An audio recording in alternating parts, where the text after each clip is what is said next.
नमस्कार दोस्तों, मैं अजीत कुमार यादव एक बार फिर से अपने YouTube चैनल पर आपका स्वागत करता हूं। दोस्त, ठंडी का मौसम चल ही रहा है। दिसंबर का महीना चल रहा है, इसमें बहुत कड़ाके की ठंडी पड़ रही है।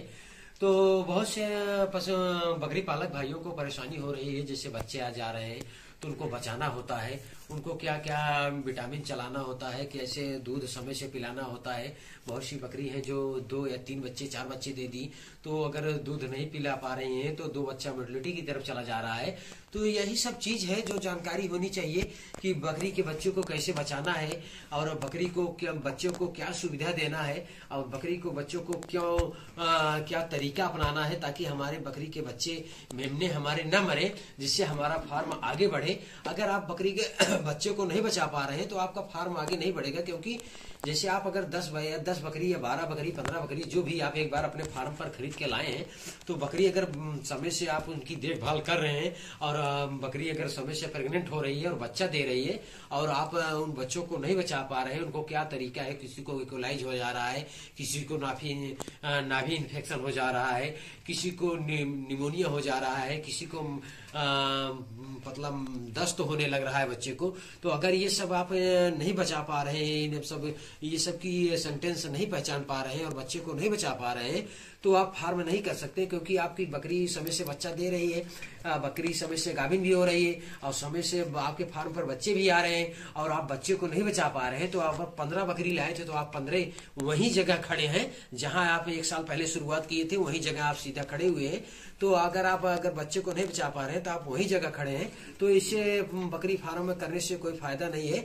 तो हमारा कहने का मतलब है आप बच्चों पर फोकस करिए। बकरी अगर समय से बच्चा दे रही है, अगर बकरी समय से नहीं दे रही है तो उस पर भी फोकस करिए। उसको खिलाना क्या है, उसको क्या मिनरल देना चाहिए, क्या विटामिन देना चाहिए, क्या खिलाना चाहिए कि बकरी सही से गर्भाधान करे समय से और समय टू बच्चा दे, और बच्चा आए तो आप उसको सही तरीका से बचाएं। और जैसे कि मैं करता हूं कि जैसे मैं आपको दिखा दूं कि हमारे फार्म पर लगातार बच्चे आ रहे हैं। जैसे आप इधर आके दिखाइए, जैसे ये 2-2.5 महीने पहले के बच्चे हैं हमारे, ये 8 मेमने हैं हमारे। हम इनको किस तरीके से बचा के रखता हूं आप देखिए। ठंडी के मौसम में इनको ज्यादा ध्यान देता हूं क्योंकि ये बच्चे हैं, अगर इनको मैं ध्यान नहीं दूंगा तो ये बच्चे हमारे नुकसान हो जाएंगे और तो हमें भी नुकसान हो जाएगा। जैसे आप देख सकते हैं मैंने तकत लगा दिया हूं, कम से कम इनको 3 महीने तक मैं तकत पर रखूंगा, उसके बाद ही नीचे उतारूंगा।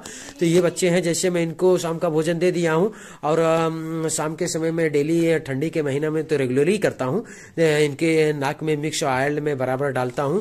और ठंडी का मौसम जैसे आप जान रहे हैं चल ही रहा है, तो मैं इनके ऊपर 100 या 200 वाट का बल्ब जला देता हूं ताकि इनको गर्म रहे और इनको ठंडा ना लगे, जिससे हमें नुकसान ना हो। और खाने पीने का विशेष इनको ध्यान रखता हूं मैं। और कोई बच्चा किधर से भी थोड़ा सा भी अगर कोई सेंटेंस रखता है, जैसे भोजन नहीं कर रहा है, दूध नहीं पी रहा है, तो मैं तुरंत देखता हूं इनको क्या प्रॉब्लम है।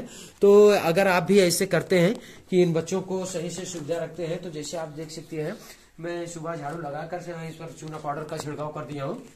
जरा दिखाइए, चूना पाउडर का छिड़काव कर दिया। तो जैसे रात में जो बच्चे इसमें मैगनी किए थे, जो पेशाब किए थे, तो सारा सूख गया है, शाम होते होते सारा सूख गया है। तब ये सारे बच्चे हमारे इसमें जो है रात में आराम से एक दूसरे में एडजस्ट होकर रहेंगे, तो इनको ठंड नहीं लगेगी। तो सुबह इनको जब मैं बाहर करूंगा तो ऐसे नहीं कि जैसे आप डायरेक्टली बाहर कर देंगे तो आपको नुकसान हो जाएगा। जैसे हवा या क्या कहते हैं, जैसे पैरालाइज से हवा मारने का शिकायत आ जाएगा। जैसे आप देख सकते हैं सारे बाड़े में 200 वाट के 100 वाट के बल्ब जल रहे हैं, तो अंदर बहुत ज्यादा गर्म है। और अगर आप सुबह ऐसे डायरेक्टली बाहर निकालते हैं तो गर्म से और ठंडे की तरफ अगर जाएंगी ये बकरियां, तो इनको क्या कहते हैं पैरालाइज मारने का, जैसे हवा मारने का शिकायत हो सकता है। तो निकालना आपको ऐसे नहीं, जैसे आपको 4 बजे अगर आप उठते हैं, अगर आप अपने बाड़े पे रहिए, अपना अगर बकरी फार्म किए होते हैं, अगर सही से करना है तो दोस्त, अगर इधर उधर करना है, अगर अपना समय खराब करना है तो उसका कोई मतलब नहीं है। अगर आप समय टू समय सही से करना है तो आप अपने फार्म पर बराबर ध्यान दीजिए। तो जैसे आपको सुबह 4 बजे उठ के जैसे 8-10 बल्ब जल रहे हैं 100-200 वाट के, तो इसमें से कम 4-5 बल्ब बंद कर देंगे और उसके बाद धीरे धीरे जब सुबह हो जाएगी तो बाहर का टेम्परेचर और अंदर का टेम्परेचर जो नॉर्मल हो जाएगा, एक दूसरे से टैली करने लगेगा, मतलब मैच्योरली हो जाएगा, तब इन बकरियों को मैं अगर बाहर निकालूंगा तो इनको पैरालिसिस लकवा मारने का या हवा मारने का जिसे बोलते हैं तो दिक्कत नहीं आएगा। तो ये भी आपको करना होगा। तो चलिए कर रहा हूँ कि बच्चों पर फोकस करना है, तो बच्चों पर चलिए देखता हूँ मैं कैसे फोकस करता हूँ, मैं अपने बच्चों को कैसे रखता हूँ, क्या सुविधा देता हूँ, उनको क्या व्यवस्था करता हूँ कि बच्चों को मैं सब बचाता हूँ। जैसे मैंने आपको इधर दिखा दिया कि ये पहले मेरे 2-2.5 महीने के मेमने हैं, 2.5 महीने के, उसके बाद भी मेरे पास 15-16 दिन के मेमने फिर से आ गए हैं। उसके बाद फिर ज्यादा से ज्यादा 1 महीने में फिर हमारे पास मेमने आ जाएंगे। तो मैं क्या करता हूँ, कैसे करता हूँ कि मैं अपने सारे मेमने बचाता हूँ और उनको क्या रख रखाव करता हूँ, उनको क्या खिलाता हूँ, उनको क्या सुविधा देता हूँ रहने के लिए। तो वो मैं सब अभी अपने फार्म पर करने जा रहा हूँ, जिससे मैं समझा कि एक वीडियो बना दूं ताकि आप सबके बीच में शेयर करूं, ताकि आप लोग को भी कुछ अगर लाभ मिल सके। तो मैं अपने आप को बहुत भाग्यशाली। तो जैसे आप देख सकते हैं कि मैं इन बच्चों को दूध पिलाता हूँ, सुबह शाम पिलाता हूँ। आप एक रूटीन बना लीजिए कि कितना टाइम दूध पिलाना है। अगर छोटा बच्चा रहे तो आप 3 टाइम पिलाइए, अगर कम से कम 15 से 20 दिन का हो जाए तो 2 ही टाइम पिला सकते हैं। तो आपको रोटेशन बना लेना है कि किस टाइम पिलाना है, कितनी बार पिलाना है। ऐसे नहीं कि आप छोड़ दिए, दिन में पी रहा है और मिट्टी चाट रहा है और बगड़ी बकरियों के साथ में टहल रहा है। तो ऐसा अगर आप करेंगे तो बच्चा मेटलिटी की तरफ बढ़ेगा ही बढ़ेगा। तो ऐसा ना करें आप। अगर आप बकरी पालन करना चाह रहे हैं या करे हुए हैं तो ऐसा ना करें। तो जैसे आप देख सकते हैं कि ये बच्चे हमारे, देखिए अब इनको मैं इधर मैं बिछावन लगाकर बोरे में रख दिया था। तो ये सारे बच्चे हमारे देखिए बैठे हुए हैं। अब ये सभी बच्चे अब जाएंगे अपनी माँ के पास, दूध पियेंगे, उसके बाद मैं सुबह पिलाऊंगा। सभी देखिए एक दूसरे के सभी जा रहे हैं। तो किसको कौन सा दिक्कत है, क्या करना है, अगर इसका सब आप ध्यान नहीं बना के रखेंगे तो आप बटलटी की तरफ बच्चा बढ़ जाएगा। जैसे देखिए आप इधर भी 3-4 बच्चे हैं, इधर भी दिखाइए। जैसे देखिए 3 बच्चे इधर भी हैं हमारे, सभी अपनी माँ के पास जाएंगे और ये दूध पियेंगे।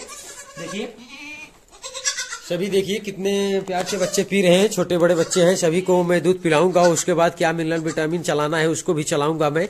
और कौन सा बच्चा अगर दस्त कर रहा हो तो कुछ भी कर रहा है तो उसके लिए भी मैं देखूंगा कि कौन सा कैसा क्या कर रहा है, तो उसके लिए भी मैं दवा चलाऊंगा। ताकि अगर मैं ऐसा छोड़ दूंगा तो बच्चा नुकसान में पड़ जाएगा और मोटली की तरफ बढ़ जाएगा, तो जिससे हमें नुकसान हो जाएगा। तो चलिए मैं दिखाता हूँ आपको कि कैसे बच्चों को एडजस्ट करना होता है। जैसे आप देख सकते हैं कि मैं जैसे बच्चों को दूध पिला दिया तो नेक्स्ट भूमिका 200 प्रेगनेंसी में आता है, तो मैं बच्चों को 2 दिन में 1-2 बूंद मुंह में ड्रॉप कर देता हूं, ताकि जैसे सारा दिन का दूध पिए हुआ होता है तो हजम हो जाता है।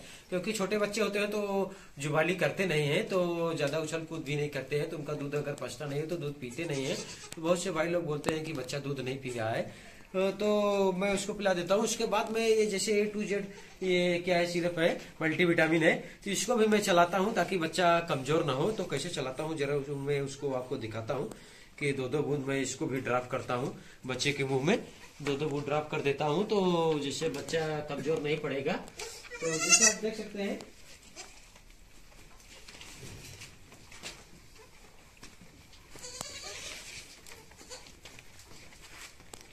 ऐसे बच्चों को लेकर मैं 2-2 बूंद सभी बच्चों को पिला दूंगा, ताकि जो है क्या कहते हैं बच्चा कमजोर ना हो।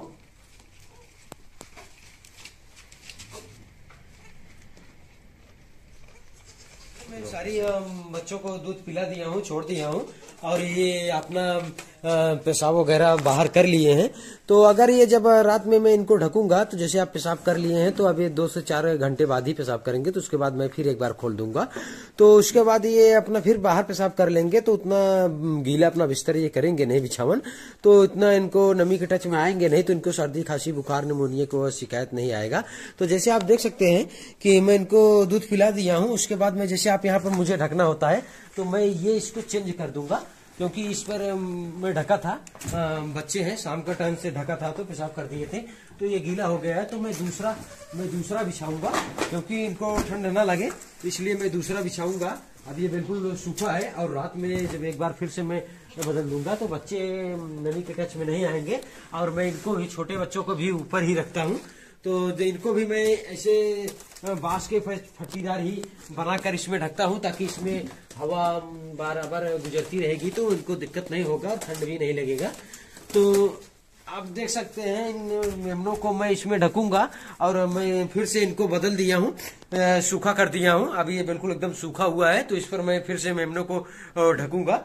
तो दोस्तों सारे मेमनों को मैं इस पर फिर से ढकूंगा और रात में एक बार फिर ऐसा कर दूंगा, ताकि ये जो पेशाब वसाब वगैरह किए होंगे तो फिर मैं बदल दूंगा। तो ऐसे हर चीज पर अगर आप फॉलो करते हैं, हर चीज में नियम और सही चीज का नियम का पालन करते हैं और बच्चों को बचाते हैं, बच्चों पर ध्यान देते हैं, तो बच्चे आपके जरूर बचेंगे और आप बकरी फार्म पर बहुत आगे जाएंगे। तो जैसे आप देख सकते हैं हमारे बच्चे बचे हुए हैं, हमारे सारे बच्चे बचे हुए हैं। हम सारे बच्चों को क्या करते हैं, जैसे मैंने वीडियो के माध्यम से दिखाया आपको कि हमको करना क्या है, कैसे इनका सुरक्षा देना है, कैसे इनका व्यवस्था करना है। तो सारी चीज अगर आपको करेंगे तो आपको बकरी के बच्चे जरूर बचेंगे, आपके मेमने जरूर बचेंगे आपके। तो आप बहुत बकरी फार्म में बहुत आगे जाएंगे। तो हमारा कहने का मतलब है आप मेमनों को बचाइए, बकरियों को अपनी सही से सुविधा दीजिए, ठंडी के मौसम में इनको बचाइए। तो दोस्तों बस आज के लिए इतना ही, मिलते हैं नेक्स्ट वीडियो में, तब तक के लिए नमस्कार, धन्यवाद।